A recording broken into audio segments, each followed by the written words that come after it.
সারা বছর আমরা কোথাও বেড়াতে যাই না। তাছাড়া আমরা আত্মীয় বাড়িও খুব কমই যাই। আমাদের যাওয়া বলতে বাড়ি থেকে আমার স্কুল আর ঈশার স্কুল। জানেন, আমাদের বাড়ি থেকে আমার স্কুল মাত্র 1 কিলোমিটার আর ঈশার স্কুল 3 কিলোমিটার।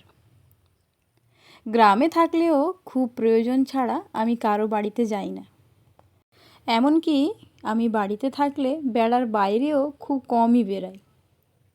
আমাদের রিফ্রেশমেন্ট বা এন্টারটেনমেন্ট বলতে আমরা প্রত্যেক সপ্তাহের রবিবার ও ছুটির দিনগুলোতে সন্ধ্যের দিক করে আমাদের বাড়ির থেকে 6-7 কিলোমিটার দূরে একটা মার্কেট রয়েছে, সেখানে বেড়াতে যাই আর সেই সঙ্গে সারা সপ্তাহের প্রয়োজনীয় জিনিসপত্র কিনে আনি।